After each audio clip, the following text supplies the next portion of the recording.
Se expondrá el tema del éxodo bíblico, y el personaje principal de este relato es Moisés o Moshe. Es una historia tan fantástica en donde también nos deja evidencia más que clara de que Dios intervino en la liberación, en la guía y en la confianza que nos tiene como humanidad al recibir la Torá o la ley, que hoy día está al alcance de todos. Este resumen contiene gran investigación de James Cameron y parte del staff de Ancient Aliens de History Channel. Sin embargo, esta información está al alcance de cualquiera y es corroborable, ya sea en la Biblia, en la Torá, en el Corán o en los relatos antiguos. Quise compartir esta parte de la historia del profeta porque sin duda es el capítulo de la liberación, no solo del pueblo de Israel, sino de todos, pues la Torá está dirigida a la humanidad para hacer de esta sociedad un lugar sano para vivir.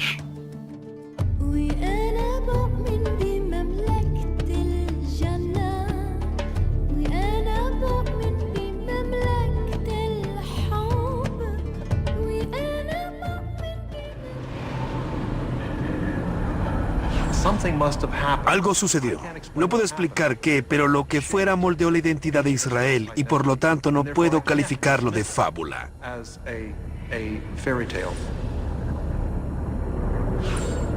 En el Valle de los Reyes, donde 60 faraones egipcios fueron enterrados con un esplendor sin parangón en el resto del mundo, los arqueólogos...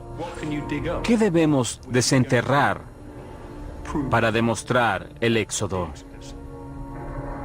¿Qué hay que encontrar a fin de probar el éxodo? La historia del éxodo es de capital importancia para el cristianismo, el judaísmo y el islamismo. Por miles de años los creyentes lo han considerado un hecho histórico, pero en las últimas décadas varios académicos han dicho que la historia es una fábula. Soy James Cameron y conozco a un cineasta que hace 10 años emprendió una misión para responder a una pregunta muy antigua. ¿El éxodo fue realidad o ficción? Su nombre es Simcha Jakobovich y ganó 2 premios Emmy en el periodismo investigativo. Él alega que los académicos descartan evidencias arqueológicas que están a simple vista.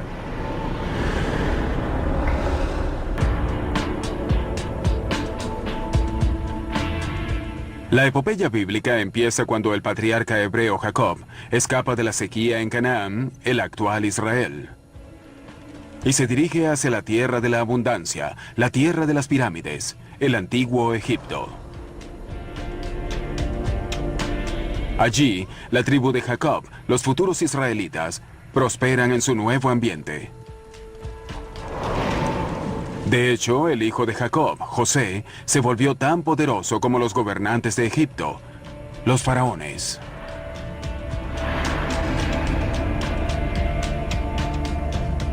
Sin embargo, a la muerte de José, su pueblo es esclavizado por los egipcios.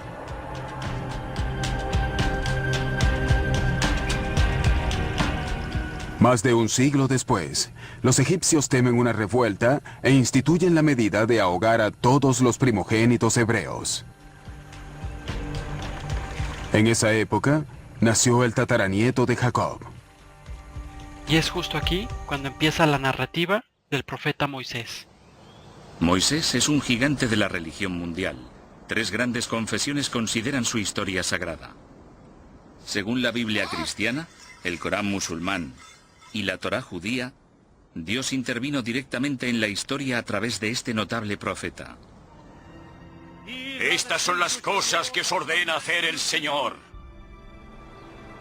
Por medio de Moisés, Dios entregó las tablas de la ley a su mundo. Y hasta el día de hoy, esos 10 mandamientos siguen siendo la base moral de 3 religiones del planeta. Una madre desesperada esconde a su bebé en una cesta de juncos y lo echa a las aguas del Nilo. Ese bebé es Moisés.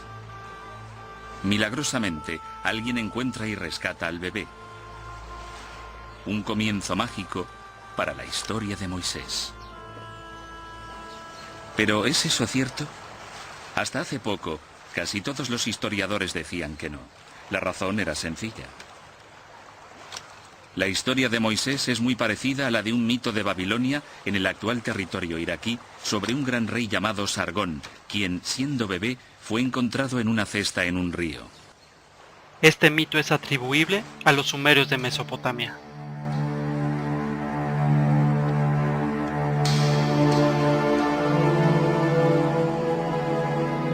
A través de un meticuloso análisis de los textos más primitivos, sabemos que la Biblia se escribió mucho tiempo después de los acontecimientos que describe. Entre los años 600 y 300 a.C., los escribas hebreos se pusieron a recopilar todos los antiguos relatos de su pueblo, transmitidos de generación en generación.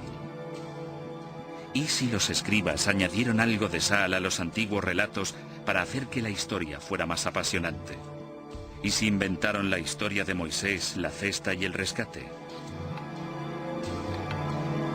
Sin duda es posible. Sabemos que en el año 587 a.C., los hebreos fueron capturados por los babilónicos y que vivieron en el exilio en Babilonia durante un tiempo. Quizá allí tomaron la leyenda de Sargón y la añadieron a la historia de Moisés al volver alrededor del año 530 a.C. Pero si la historia no procediera de Babilonia, sino de Egipto, eso cambiaría todo. El egiptólogo Jim Hofmaier estudió la Biblia en la versión original en hebreo para descubrir de dónde procedía realmente la historia. Descubrió que palabras clave como cesta y espadaña no existían en babilónico, la lengua de la leyenda de Sargón. El texto hebreo de la Biblia utiliza en realidad antiguas palabras egipcias. La palabra para la cesta en la que se coloca a Moisés es una palabra egipcia. De hecho, todas las palabras clave de la historia, Nilo, papiro, espadaña y orilla, eran antiguas palabras egipcias. Pero la mayor pista fue mirarle a la cara, el propio nombre de Moisés. Es egipcio y significa uno que ha nacido. Tenemos a numerosos reyes que usan este elemento en su nombre, como Ramsés. El mes de Ramesés es la misma raíz de Moisés. Esto suena muy auténtico. Cuesta creer que a un escriba hebreo, 1000 años después, se le hubiera podido ocurrir una historia con este tipo de palabras. Auténticas palabras egipcias, un auténtico nombre egipcio y un auténtico escenario egipcio. ¿Puede ser verdad este relato rocambolesco? En realidad existen muchas historias de niños a los que se ponía en cestas. Era una antigua forma de abandonar al niño a la voluntad de los dioses. Actualmente la gente coloca a los bebés en cestas y los deja a la puerta de una iglesia. Pero ¿qué hay del extraordinario capítulo siguiente de la historia?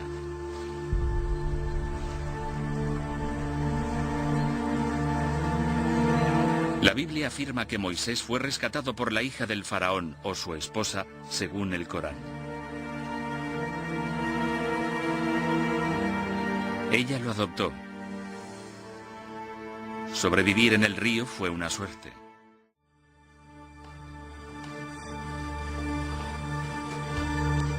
Los faraones batían récords. En los palacios había guarderías en las que se educaba a los niños de la realeza.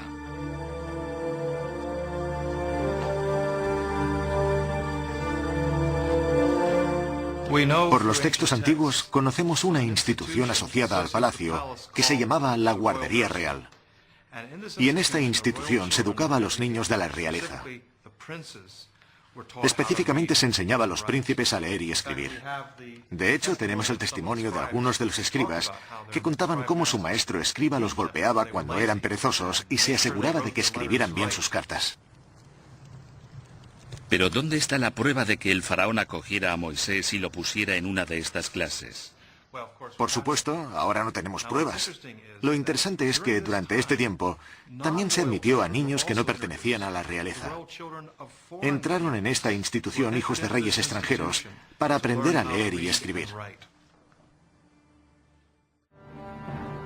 En los documentos del antiguo Egipto hay una misteriosa referencia a una tribu capturada por el faraón y forzada a trabajar en la ciudad de Ramsés. Una de estas tablillas de arcilla enumera grupos de personas que fueron capturadas por el faraón. Uno de los grupos se llama Jabiru.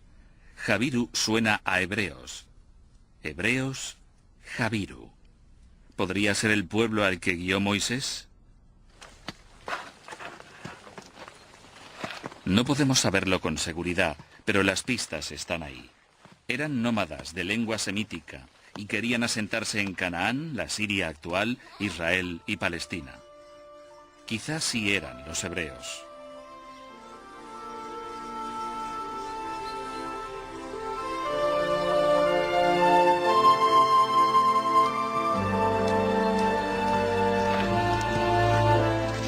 Una vez que los expertos demostraron que en Egipto había vivido un pueblo judío o semítico, empezó a mejorar el panorama para Moisés. Quizá no era todo fantasía. Era hora de volver a mirar su vida de adulto, su vida como líder y hacedor de milagros. Dice la Biblia que un día dejó el lujo del palacio de Ramsés para observar cómo los esclavos hebreos hacían ladrillos de barro.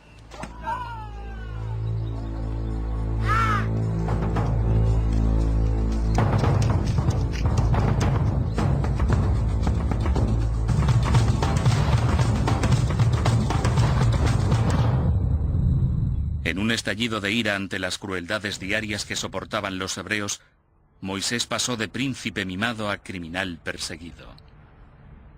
Le esperaba la pena de muerte si lo cogían. Al huir de Egipto, Moisés se dirigió a Midian, limítrofe con Arabia.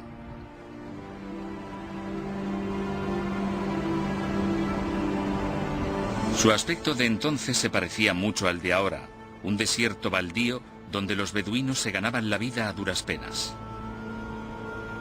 Según la historia, Moisés ayuda a sus hermanas, molestadas por unos hombres mientras intentan cuidar a sus ovejas. Es acogido por el padre de estas, Jetro, un sacerdote que ofrece a Moisés la mano de su hija Séfora como agradecimiento. Pasó allí 60 años viviendo tranquilo como pastor. Más adelante, cuando Moisés tenía 80 años, sucedió algo que cambiaría el curso de la historia. Estaba cuidando su rebaño cuando pasó junto a una zarza en llamas. La famosa historia dice que de las llamas salió la voz de Yahvé, Dios. Sí, aquí estoy, Señor. Dios ordenó a Moisés que fuera a obligar al faraón a que dejara marchar a su pueblo hebreo. No, Señor, no me envíes. Nunca he sido un buen orador. Pero Dios le otorgó poderes especiales.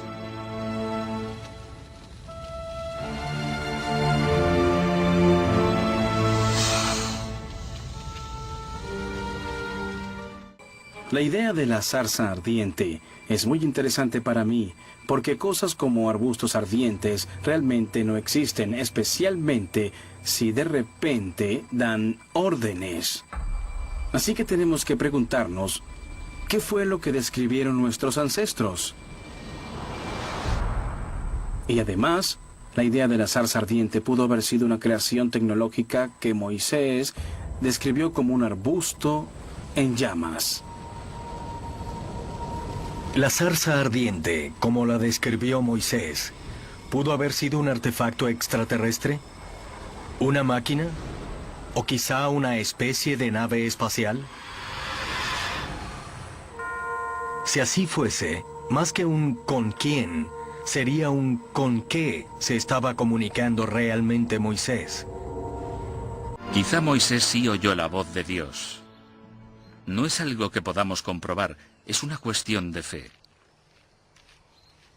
Pero Clinton Bailey, destacado experto en las tribus nómadas beduinas que viven ahora en la península del Sinaí, cree que tal experiencia en el desierto es perfectamente plausible. Si tienes que sobrevivir aquí con este calor y esta desolación, estás más cerca de Dios. He visto a los beduinos rezando solos en medio del desierto. Y cuando rezan, consiguen una conexión entre sí mismos y Alá, Dios, que es muy fuerte. Y es como decir, oye, el de arriba, ayúdame. No tengo nada más aquí para seguir viviendo, salvo tu providencia. 60 años después, regresó para decirle al faraón, permite que mi gente se marche. 10 veces el faraón respondió negativamente a su petición, y 10 veces Dios mandó sobre Egipto plagas catastróficas. La última de ellas mató a todos los primogénitos egipcios. Finalmente, el faraón dejó que los israelitas se marchasen, pero luego cambió de parecer y persiguió a Moisés y a sus seguidores hasta la orilla del mar. Parecía que los israelitas estaban atrapados, cuando sucedió algo imposible. El mar se dividió y los israelitas cruzaron a la otra orilla. Moisés condujo a sus seguidores al monte Sinaí, donde recibieron los 10 mandamientos, las leyes que llevarían consigo a la tierra prometida.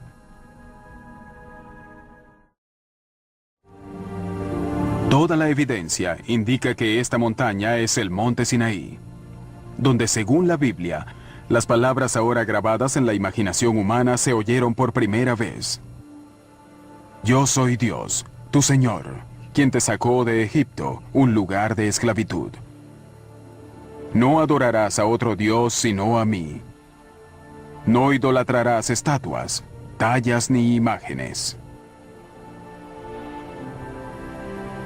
No dirás el nombre de Dios, tu Señor, en vano.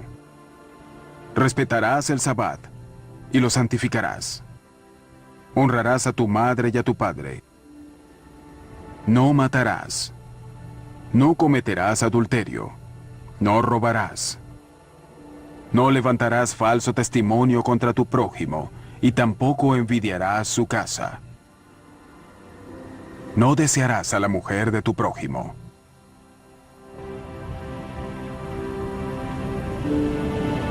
Según la Biblia, Moisés escribió los 10 mandamientos en tablas de madera, que colocó en una caja de oro, el Arca de la Alianza. Luego, al pie de la montaña hizo un templo portátil, un tabernáculo, un lugar para venerar al Dios de Israel y albergar el arca sagrada. Este modelo del Santo Tabernáculo se creó según las especificaciones del libro del Éxodo.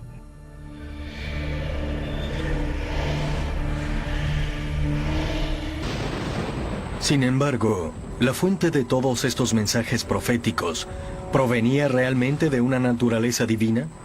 Según los teóricos de los antiguos astronautas, existe quizá otra explicación posible sobre quién o qué pudo haber estado contactando estos profetas de la antigüedad. Lo que empezamos a descubrir es que esto no se trata de religión. Se trata de personas que han tenido experiencias anormales con entidades que están en contacto con una inteligencia que no es humana. Los profetas y las profecías son prueba de que estos seres superiores están enseñándonos para ayudar a construir la civilización, para avanzar. Y también nos están dando algunas advertencias sobre el futuro. Esto es lo que va a pasar y necesitas estar listo. ¿Es realmente posible que seres extraterrestres hayan hecho contacto con los antiguos profetas?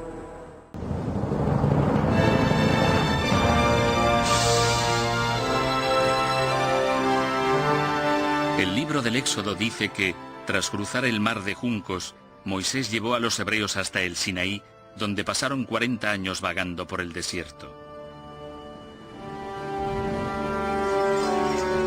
Tras errar durante 3 meses, los hebreos acamparon al pie de la montaña de Dios. En la montaña, Dios se le apareció a Moisés y cambió la vida de todos. Estas son las cosas que os ordena hacer el Señor. Los 10 mandamientos se han fijado en nuestra conciencia. Pero, ¿hay pruebas para esta parte de la historia?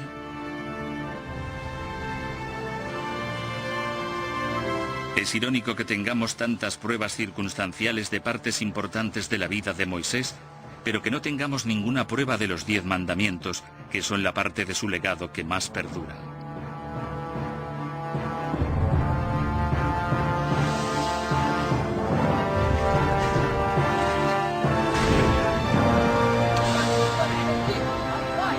En cierto sentido, ahora todos somos hijos de Moisés.